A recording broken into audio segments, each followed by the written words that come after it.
Hello friends, நான் உங்கள் கணேஷ். நீங்கள் பார்த்துட்டு இருக்குது டேஸ்ட் வித் அண்ணாச்சி. என்னங்க இந்த குலோப் ஜாமுன்லாம் எங்களுக்கு செய்ய தெரியாதா, இதுக்கெல்லாம் ஒரு வீடியோவா அப்படின்னு நீங்கள் கேட்குறது எனக்கும் கேட்குது. இருந்தால் கூட செய்ய தெரியாதவங்களுக்காக இந்த வீடியோ பதிவுங்க. இன்னும் நிறைய பேர் இந்த குலோப் ஜாமுனா பெர்ஃபெக்டாக வீட்டில் எப்படி செய்கிறதுன்னு செய்ய தெரியல. அதுக்காக இந்த குலோப் ஜாமுன் வீடியோ நான் நாளைக்கு அப்லோட் பண்ணியிருக்கேன். வாங்க இந்த வீடியோக்குள்ளே போய் எப்படி சூப்பராக வெடிப்பு இல்லாமல் அதே நேரம் நல்லா அப்படி சாஃப்டாக ஜூஸியாக இந்த குலோப் ஜாமுனை எப்படி செய்யலான்னு இந்த வீடியோக்குள்ளே போய் பார்க்கலாம். கண்டிப்பாக நான் சொல்கிற ஒரு சில மெத்தடுகளை நீங்கள் ஃபாலோ பண்ணுங்கள், நீங்களும் சூப்பரான ஒரு குலோப் ஜாமுனை செய்ய முடியும். ஓகே, இதை எப்படி செய்யலான்ட்டு நம்ம இப்போ வீடியோக்குள்ளே போய் பார்க்கலாம். அதுக்கு முன்னாடி நம்ம சேனலை சப்ஸ்கிரைப் பண்ணாதவங்க பண்ணிக்கோங்க. இப்போ வீடியோக்குள்ளே போகலாம்.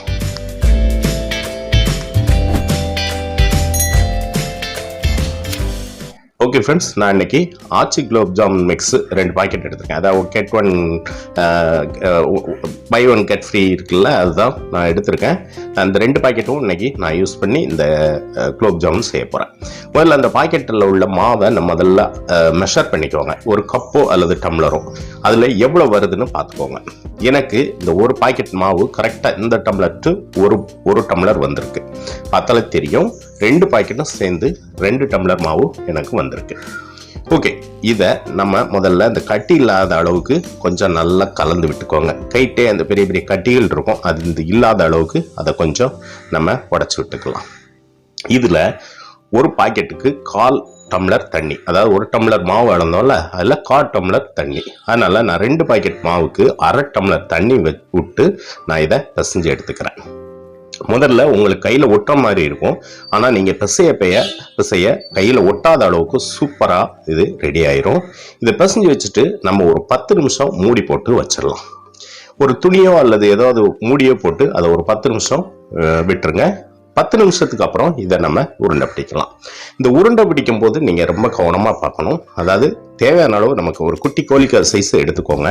எடுத்துட்டு 2 உள்ளங்கையிலே வச்சு இப்படி உருட்டுங்க. ஆனால் அழுத்தாதீங்க. அழுத்துனீங்கன்னா அந்த குலோப் ஜாமுன் உங்களுக்கு ஹார்டாயிரும்.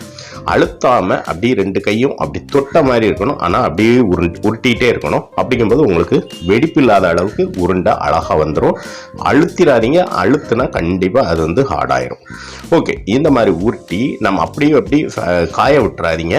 ஒரு ஈரத்துணியை நல்லா புழிஞ்சிட்டு அதை போட்டு மூடி விட்டுருங்க. 2வது டிப்ஸ் என்னன்னா, இந்த உருட்டி போட்ட உருண்டை காயவே கூடாது. அதனால காஞ்சிருச்சுன்னா உங்களுக்கு அந்த குலோப் ஜாமுன் ஒரு மாதிரி சொறியாக வரும். அதனால காய விடாதீங்க. ஒரு ஈரத்துணி எடுத்து மூடி போட்டு அந்த நம்ம உருட்டி உள்ள போட்டுக்கிட்டே இருக்கலாம் துணிக்கு அடியில். இந்த மாதிரி எல்லாமே நம்ம உருண்டை பிடிச்சி வச்சுக்கலாம். ஓகே, இப்போ இதுக்கு நம்ம ஜீரா ரெடி பண்ணிடுறோம். ஜீரா அவங்க கொடுத்துருக்க அளவு ஒரு பாக்கெட்டுக்கு 700 கிராம் சுகர்.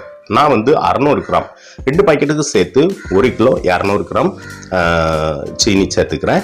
இதுக்கு தண்ணின்னு பார்த்தீங்கன்னா ஈக்குவல் அளவு அவங்க சஜஸ்ட் பண்ணுறது, ஆனால் நம்ம சேர்க்கறது 1.25 சேர்த்து.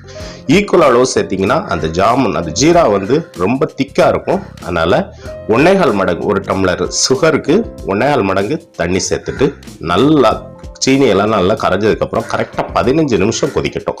அதெல்லாம் எதுவும் பார்க்க வேண்டாம். 15 நிமிஷம் கொதிச்சதுக்கப்புறம் ஆஃப் பண்ணிவிட்டு ஏலக்காய் பொடி அல்லது ரோஸ் எசன்ஸ், நான் இன்னைக்கு ரோஸ் எசன்ஸ் சேர்த்துக்கிறேன். ஒரு 4-5 ட்ராப் சேர்த்துக்கிறேன், ஒரு வாசனைக்காக தான்.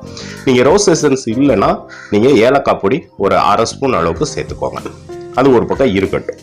இப்போ நம்ம குலோப் ஜாமுனை பொரிக்க ஆரம்பிச்சிடலாம்.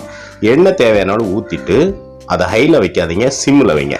சிம்மில் வச்சு 5 நிமிஷம் அது சூடானதுக்கப்புறம் நம்ம உருட்டி வச்ச அந்த உருண்டைகளை நம்ம போட்டுக்கலாம். போட்ட உடனே நம்ம அதை கலந்து விட்டுக்கிட்டே இருக்கணும். அது ஒன்றும் உடஞ்சி போகாது. அதனால் இப்படி கலந்து விட்டுக்கிட்டே இருந்தீங்கன்னா தான் உங்களுக்கு ஈவனாக வரும், வெந்து வரும். இல்லைன்னா உங்களுக்கு ஒரு சைடு ப்ரௌனாகவும் ஒரு சைடு ஒயிட்டாகவும் வந்துடும். அதனால் இந்த மாதிரி மெத்தடில் இப்படி புஷ் பண்ணிக்கிட்டே இருந்தீங்கன்னா அது ஈவனாக உங்களுக்கு வெந்து வந்துடும். நம்ம சிம்மில் வச்சே தான் பொரிக்கணும், கொஞ்சம் கூட தீயை கூட்டி வைக்கக்கூடாது. இப்போ பார்த்தீங்கனாலே தெரியும், அப்படியே கொஞ்சம் கொஞ்சமாக ஸ்டெப் பை ஸ்டெப்பாக அது நல்லா வெந்து நல்லா ப்ரௌனிஷாக வந்துட்டுருக்கு. இந்த அளவுக்கு நல்லா ஓரளவுக்கு கருன்னு நல்லா ரொம்ப டார்க் ப்ரௌனாக வர அளவுக்கு நம்ம பொரிச்சு எடுக்கணும். பார்த்தாலே தெரியும், எந்த விரிசலும் இல்லாமல் அருமையாக பொரிஞ்சு வந்திருக்கும். ஓகே, இந்த மாதிரி எல்லாத்தையும் நம்ம பொரிச்சு எடுத்து நம்ம ரெடி பண்ணி வச்சுருக்க ஜீராவில் இதை நம்ம சேர்த்துக்கலாம். இப்படி சேர்த்துட்டு அந்த ஜீரால இது கிட்டத்தட்ட ஒரு 1 hour வந்து ஊறணும். அப்பதான் நல்லா வந்து அதை அப்சார்ப் பண்ணும். 1 hour ஊற விட்டுருங்க. இப்போ நம்மளுக்கு குலோப் ஜாமுன் ரெடி ஆயிடுச்சுங்க. ரெடி ஆனதை நம்ம ஜீரால போட்டு ஊற விட்டுடலாம். இப்படி ஊற விட்டுட்டோம்னா நல்ல 1 மணி நேரத்தில் நம்மளுக்கு அருமையான ஜூஸியான அதே நேரம் நல்ல சாஃப்டா உங்களுக்கு குலோப் ஜாமுன் கிடைச்சிரும். நிறைய பேர் அந்த மாவு உருட்டும் போது சில நேரம் தண்ணி வந்து முன்ன பின்ன சேர்த்துறாங்க, அதுல ஒரு ஃபால்ட் வந்துடுது. இன்னொன்று அந்த மாவு உருட்டும் போது சில நேரம் அழுத்தி உருட்டுறாங்க, இல்லைன்னா ரொம்ப அழுத்தாம உருட்டுறாங்க. அப்படிங்கும்போது உடஞ்சி போயிடும். அந்த ரொம்ப உருட்டாட்டி அது உடஞ்சி போகக்கூடிய சூழ்நிலை இருக்கும். இந்த மாதிரி நான் சொன்ன மெத்தட்ல நீங்க பண்ணீங்கன்னா பர்ஃபெக்டான குலோப் ஜாமுன் உங்களுக்கும் கிடைக்கும். கண்டிப்பா செஞ்சு பாருங்க. இன்னொரு வீடியோல சந்திப்போம்.